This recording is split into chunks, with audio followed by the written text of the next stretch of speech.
Now then, welcome to the audio grind with Tyla-Joe in the Now Tuscan then, Hills. you all right? Now, yeah, I'm Francis Gill. We're going to be recording some of our conversations about our experiences working as freelance musicians.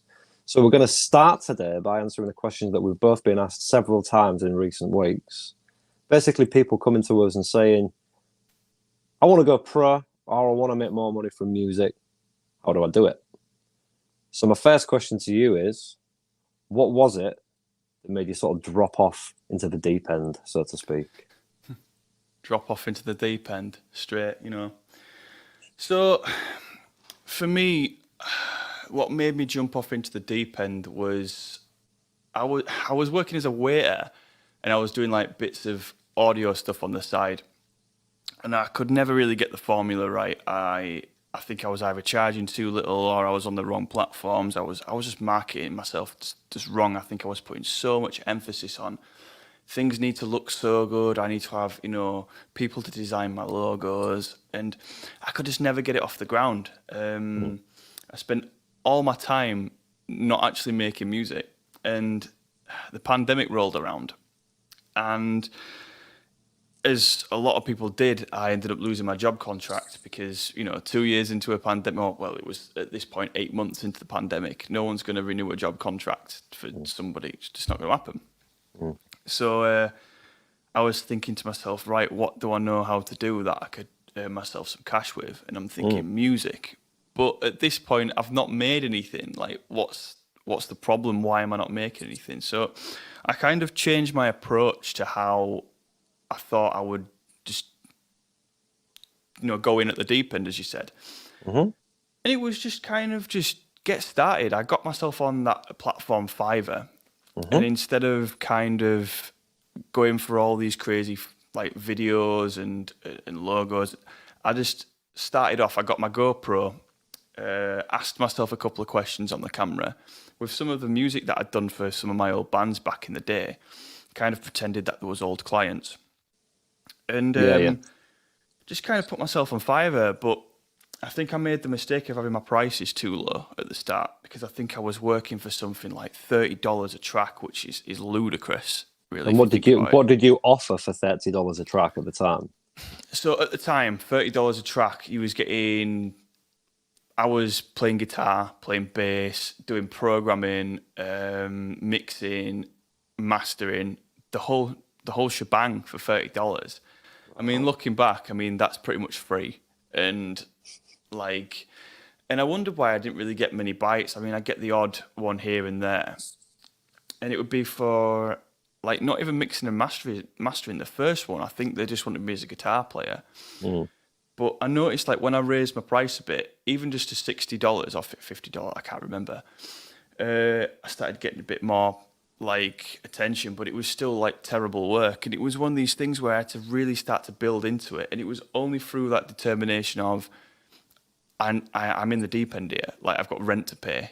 Like I don't have a backup job to go to. I can't go back to the restaurant I was working and get my rent money and then do this for fun. So that's pretty much how I got started. And as I carried on, my prices started to go up, and I started to realize that it's not just as simple as, starting off as $0 or $30 like I did, and then just one day slapping it up to $200.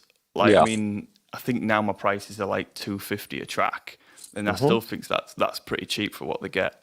But just answer me this while we're sort of on this subject. As your prices have gone up, have you Yeah. started to receive less orders as a result of that? Absolutely not. No. Yeah. No. If anything, my orders have gone up. I have become insanely busy to the point of where I have to turn work away. And if people are watching this wanting to do what we're doing, I think it's a testament to say that, while we might not be driving Lamborghinis round, it's something that it's one of these things that we're actually doing it. And it's not just because we're special, it's other people can do this as well, providing you've got a bit of talent. You know what I mean? You don't have to have £1 million studio. You don't have to have, the brain of, like Rick Rubin. You can just do this stuff. You just need to just actually jump off the deep end. Yeah. I think there's a sort of real popular misconception that always pisses me off, especially amongst parents of budding young musicians. And people think that if you're a musician, you're either a starving artist that's sort of living on handouts, or if you're not like a multimillionaire with a mansion and a Lamborghini and a supermodel on your arm, then you must be a failure. It's like this sort of like area in the middle almost doesn't exist. But, you know, there is a massive area in the middle, you know. Yeah. It can just be a normal job that brings in kind of normal money, and every sort of varying degree up to that. Yeah, you know, sometimes it's bad, sometimes it's good. But yeah, this sort of idea that if you're not famous, I guess, Yeah. then you're not a success as a musician.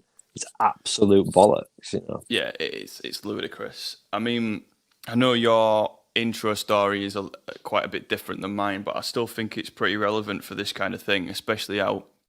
Well, I'll leave you to tell the story, but it's one of those things that it's not some sort of insane kind of, oh, I was stood in this particular spot at this particular time and somebody gave me these golden keys. It's not that kind of thing. It's just a natural progression.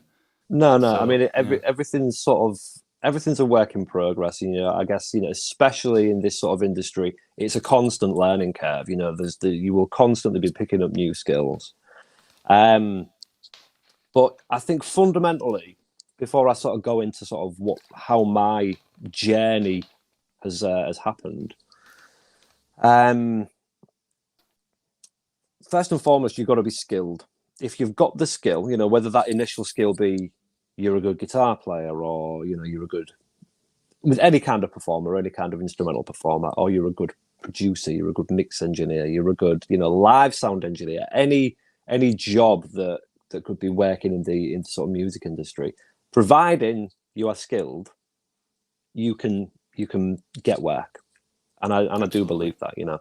I think sometimes it can be a mentality thing. I think it's sometimes in the nature of musicians to sort of suffer from a little bit of self-loathing, especially the better musicians. It's true though, you know, the amount of absolutely class musicians, class producers, mix engineers that I know that have no confidence whatsoever. Yeah. And I mean, the thing is, we can all go through these phases, because unlike other, you know, let me say regular jobs, proper jobs, we don't have a boss to put their arm around us sometimes and go, actually, you know what, you've done a really good job there, well done. And, you know, that can mean a lot. And I think when you're kind of working for yourself and there's nobody to sort of pick you up off the floor if you need it, it can be tough. And I you mean, can end up. Sorry, go on. I just want to interject you here because it's funny because you're describing literally 90% of our conversations. Do you know?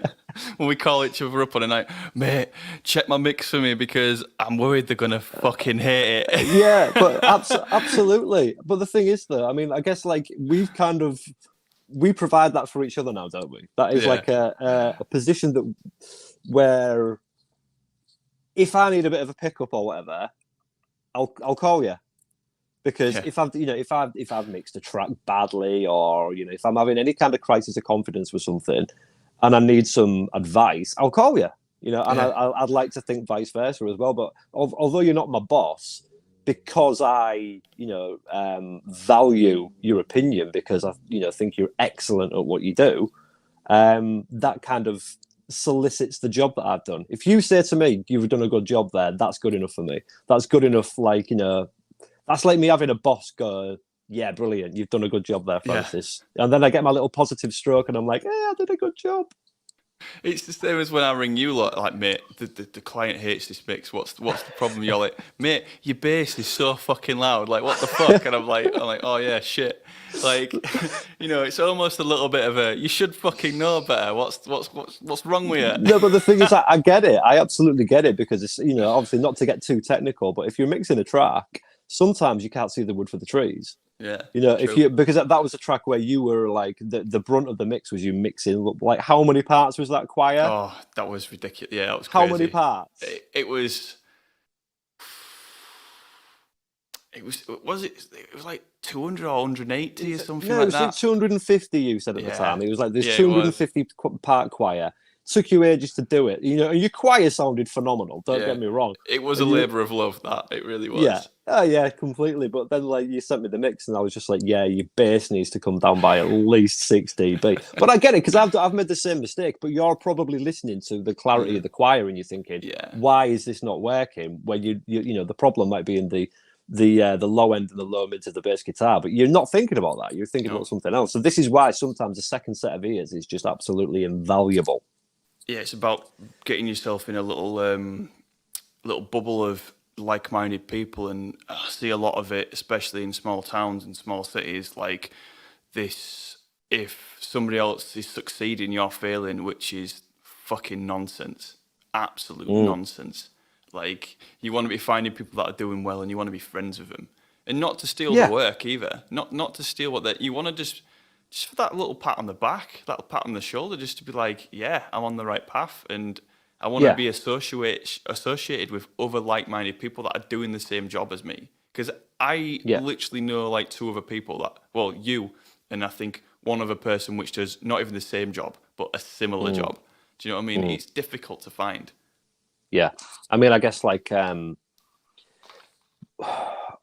of the things that I've learned as I've got older is do not concern yourself with what other people are doing. Don't measure yourself against other engineers that are either at what you might consider yourself to be your level. Not even just engineers, but players. Just be the best version of yourself that you can be. Yeah. Because if you're constantly looking over your shoulder, looking at what other people are doing and comparing yourself to that, I just think it can become toxic and it can sort of breed jealousy. Like, for example, if I got a call for a session tomorrow and it was, I need some real serious bebop jazz laying down, I would just say, well, I'm not your guy, Yeah. but I know the guy that is, and I would put them in touch with the guy that is. But then that improves the relationship that I have with that guy. You know what I mean? I'd be like, you need to call Isaac Draper. He absolutely smashes me all over the park at that kind of thing. But that only improves relationships. If I was to accept that session and end up coming out of it sounding like an absolute twat, what does that do for my reputation? Yeah, nothing. And plus, Yeah. the engineer that is good at that shit's gonna be like, "What the fuck? Why didn't you just ask me?" It gets a bit strange.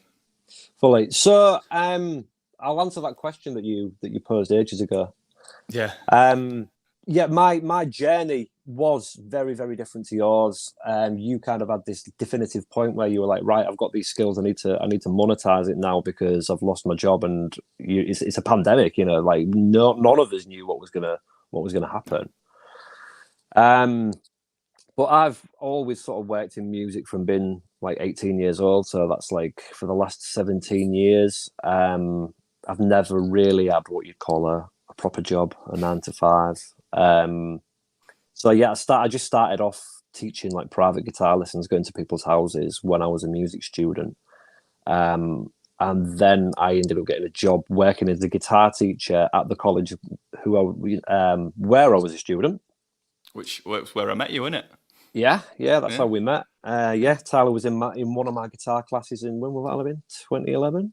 Yeah, when you crushed all my hopes and dreams, if I remember correctly.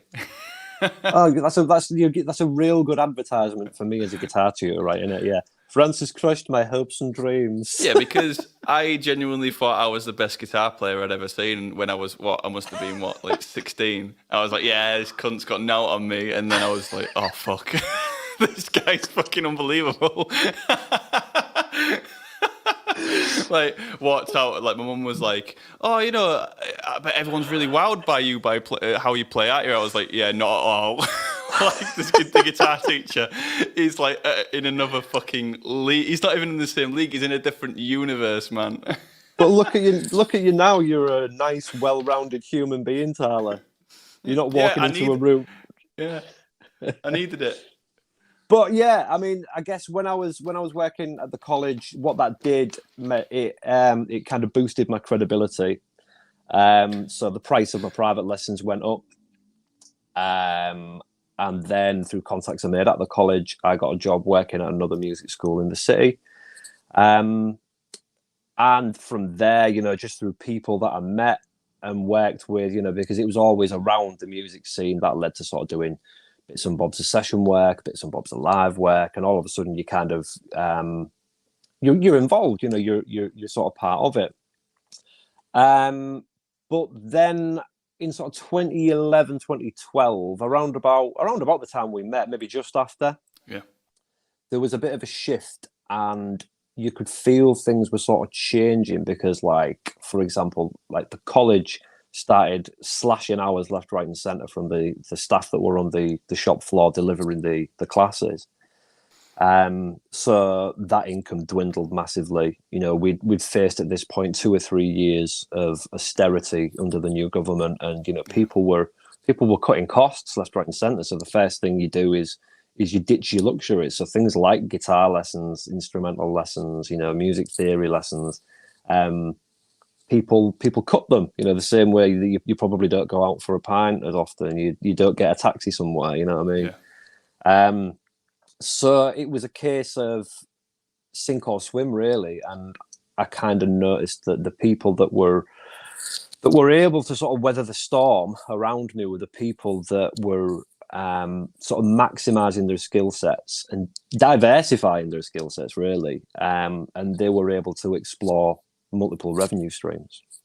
So at that sort of time, my only skill, really, I guess, was I'm a good guitar player, and that is how I can make my money. I mean, I guess as well, like, to the credit of the college, they put me through my teacher training. So again, that credibility sort of bumps up a little bit, but I knew there needed to be more to it than just being a guitar teacher. So I was fortunate that around this time I started working for a guitar parts company, and my job was to provide sound recordings of the pickups that they were making in-house. I still work for them. We still have a great relationship, but I was fortunate enough to be in a position where they were paying me to learn on the job, because I'd never really done too much recording. I mean, I'd obviously worked in studios before, so I'd had the privilege of sitting on the shoulder of like some good producers, mix engineers, whatever, and learn bits and bobs. But until you're actual hands-on doing the job, until you're the one clicking the buttons, whatever, it's different, and there's more to it than you can kind of imagine. But that was a big deal for me, I guess, getting that job, because it meant that I could sort of learn. And I think the thing is, it was around about the time where, obviously the internet was huge back then, but not like it is now. Absolutely not. I remember. Yeah. It was still a big deal, and obviously, people were still sort of doing well on social media and stuff like that. But one of the things, and we speak about it all the time, is, I'm showing my age now, by the way, but when I was doing recording work previously, recording a guitar track or whatever, or recording guitar on an album for a client or whatever, I used to go to a studio where there was a recording engineer, where there was a mixing engineer, there was staff, there were people there. And I think it's kind of expected now that we are more than just a performer, because all of a sudden, when I started working for Axis R Us, I was the guitar player, but I was also the recording engineer, and then I was the mix engineer. When you've got to sort of put your pieces together, then I was the mastering engineer when you kind of got to glue it all and give it a nice sheen. So these are skills that I've been able to develop on the job, but it's not been without a large degree of study and dedication.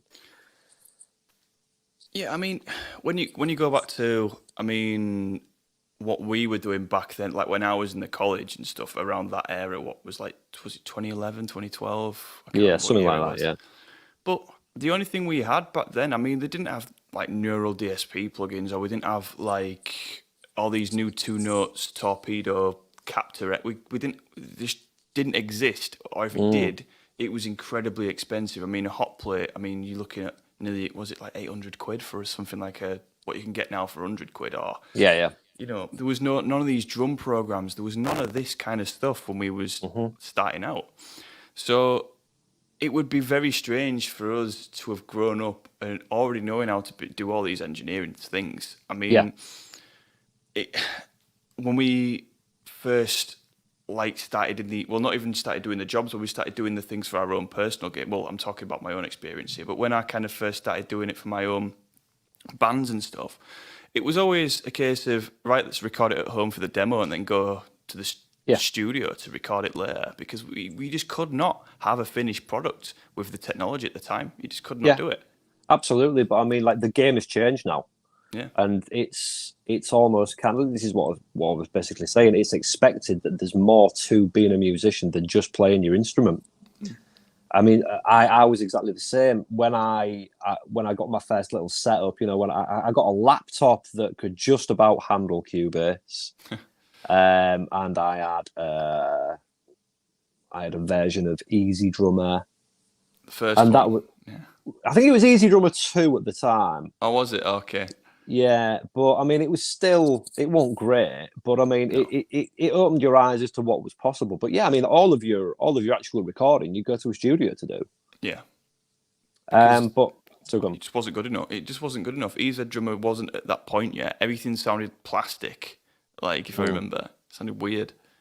Yeah, but I mean, with technology developing so rapidly over the last sort of 5 or 10 years, I mean, it is absolutely, not just possible, but it's normal now to produce unbelievable professional sounding records from spaces in your own home. I mean, like, this is my studio where I am now. This is just a room in my house.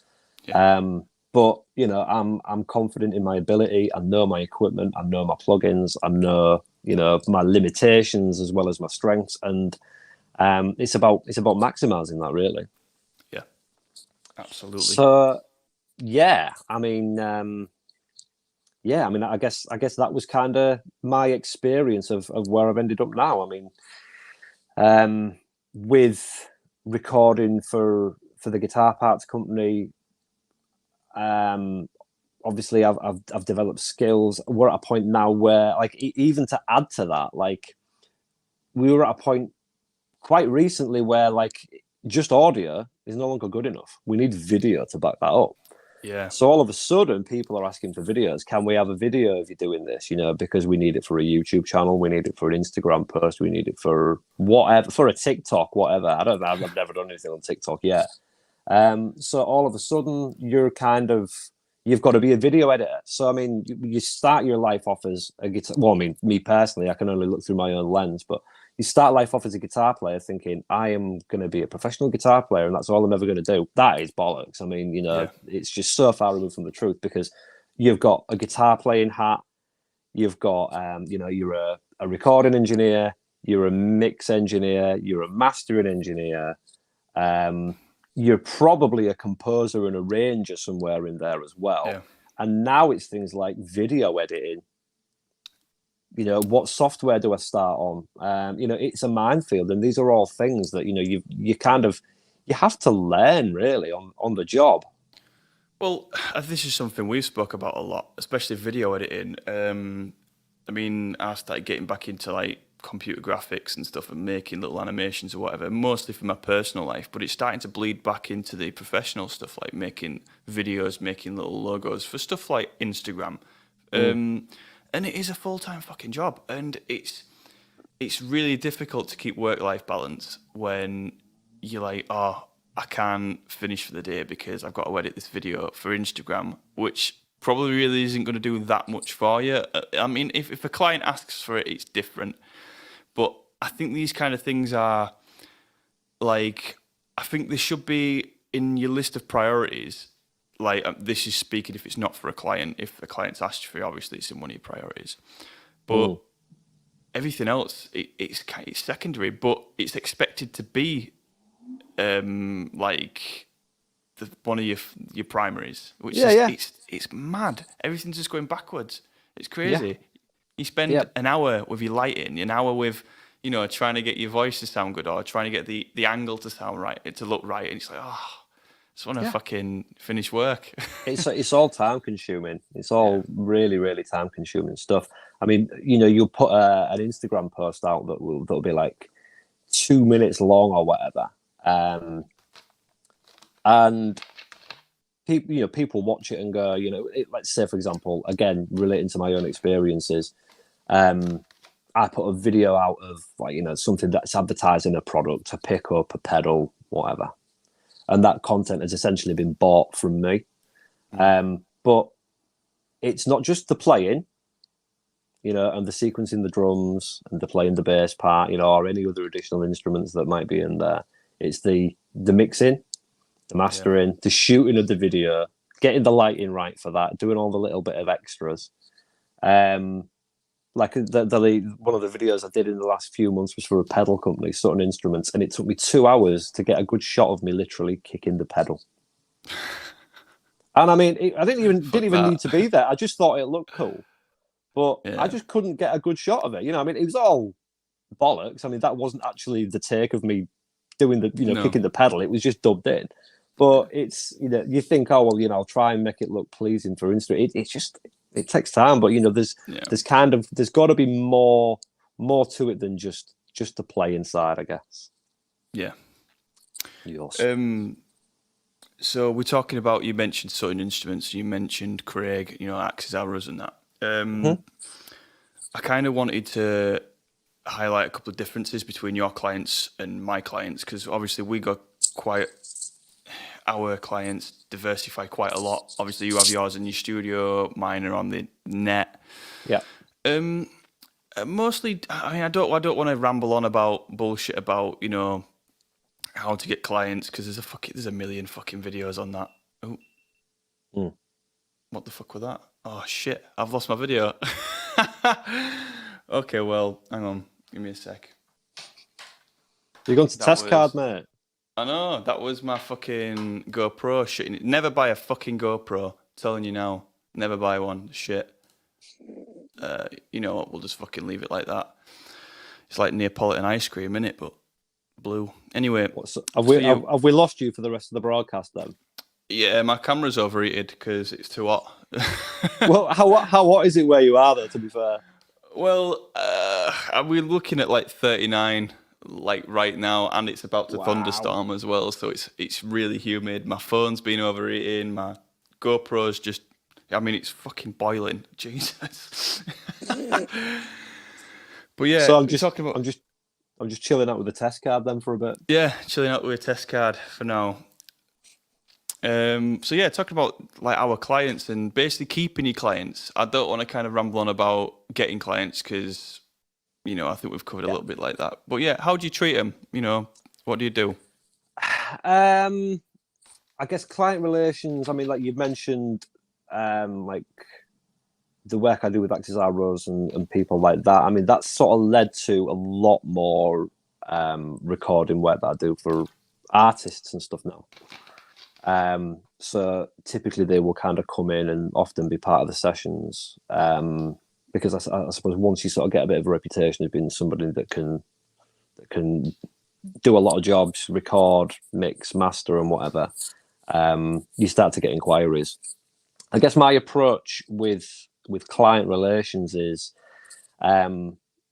some people like to have very clear and defined boundaries with their client relations. It's like they're the professional, clients are clients, and it's like, these are business hours or whatever, and I don't respond to texts or emails past this sort of time, and that's just not who I am. I like things to be completely informal. I like to get to know people. I like to chat. I like to have a cup of tea. If we're sat having a natter and a cup of tea and, I don't know, fucking Kit Kat or whatever before a session. But you get to know them. And I think most people really like that. I think they really appreciate that. And that's not me using that as a tactic to get repeat custom. I mean, maybe in a roundabout way it is. But I just think you're more likely to get repeat custom, providing your product's actually, worth its salt. Doing it that way. but yeah, I mean that's my approach with it. Just be yourself, I guess. You know, like I couldn't force a formal relationship. Some people kind of naturally fall into that sort of thing. You know, some people you Yeah. can very much get an impression that you know they want to come, they want to sit down, they want to do a bit of work, whatever, and then they want to fuck off.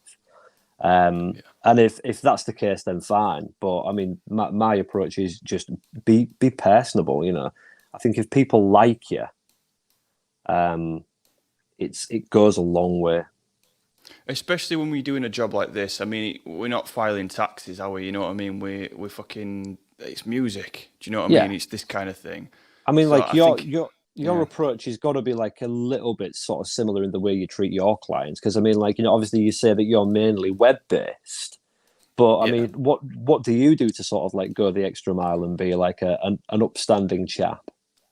Well, for me, I mean, it's quite difficult because a lot of my clients are from the States, Hmm. you know, and I have to work around time zones and stuff, which can be quite difficult when somebody's calling you at 3 a.m. just to want to talk about the latest revision. Yeah. But I definitely go along that kind of, you know, that kind of mindset of, you know, we need to have some sort of sense of we don't chat like we're in a business meeting, because if you do, I mean, I've tried it before. I've had clients that have done this, and the projects always come around, you know, feeling a bit forced, and it's like you're walking around on eggshells, and you feel afraid to try new things out, because I mean, if you're writing a song and you maybe think it needs a bit more creative flair, if you pally with somebody and you really like wanting to kind of keep this relationship going, you kind of want to say, oh, mate, you know, why don't we try this instead? Mm. Or you can kind of get a bit more out of your clients as well, because you can say, oh, that last take was bullshit, man. You know, you're way better than this. You Hmm. can't do that with, and I just don't think it really lends to a good product in the end. Yeah, but I mean, I guess like you have calls with them, won't you? You will have like, Oh, although yeah. you're in a different country, you're thousands of miles away. You'll have a Zoom chat with them. Yeah, that's it's one of my oh, my camera's back. It's one of my services Woo! which a lot of people a lot of people do pay for, like on Fiverr, like, oh, if you want a Zoom consulting, but I think it's fucking bullshit, to be quite honest, because I don't know about anybody else, but I fucking hate texting. I hate typing. If I can talk to somebody like I'm talking to you about their latest EP, it's much better, like in my opinion. And I Mm, think it goes on to as well to like doing just going that little bit, that extra mile for somebody, mm. because I think it does go a long way as well. Yeah, if it's just an email or text based kind of thing, if you're working remotely, it's so impersonal. You know, like you know, being able to sort of hear someone, being able to see their face, being able to see their emotion, you feel like you get to know them, don't you? And I think Yeah, absolutely. that's massive in business, isn't it? Really, you know, if you can Yeah, sort of ideally sit in a room with someone and look into someone's eyes, but the next best thing is obviously you know like a Zoom or a Teams thing. absolutely. So I guess to sort of round things off, because we've been rambling for some time now. Yeah, I What? blame the camera. Yeah, yeah. To summarize, let's see if we can impart some of our so-called wisdom. Getting started, what would be your main piece of advice getting started? Don't worry about your online image. Let your tracks do the talking, and actually just put yourself out there. You want to be using stuff like Fiverr or any kind of freelance site. It doesn't matter what it is. Just start doing it. Don't worry about if you think you've got the best guitar you could possibly have, or you think you've got the best interface. If you've got something that you can record yourself with and it sounds okay, just fucking do it. Because you're going to Yeah. be forever in this cycle of, I need to buy this, I need to buy Mhm. that. Just go and do it. It's interesting what you said earlier on when you were kind of you were talking about the beginning of your journey into you know professional musicianship, and you said that you were kind of more preoccupied with the aesthetics. You were preoccupied with designing the logo. You know, Yeah, how does my logo look? Is my image right? You know, and these things they've got no actual substance towards the product that you're delivering. You know, absolutely not. you'd rather be working on your portfolio and kind of you know trying to put your tracks in front of people that that might listen to them and go, "Fuck, this guy's good," you know. I mean, that's how to get started. But we do obsess over the minor details. Yeah. People will, I guess it totally depends on what your skill set is. Obviously, we're kind of primarily studio focused, but one of the things that I would say to any performer is, and it goes back to what I was mentioning earlier on about sort of like diversifying your skill sets and exploring multiple revenue streams, is if you are a good performer, there's no real excuse not to be set up to be able to record remotely. Yeah. Like I've got a little team of people, of session musicians that I use all the time here now. And like, there's a vocalist and a keyboard player that I have in mind. I'm not going to name names, but they're exceptionally talented. And there's no reason why they shouldn't have, for example, like, a keyboard player. If you've got a MIDI interface and a laptop and Cubase, a decent piano VST, you can be sort of setting yourself up on a platform like Fiverr, and there are others, to be able to record, keys lines remotely. Or even if, someone sort of came to me and said, right, well, I want to use your studio space, I'll cut you in on it. Yeah.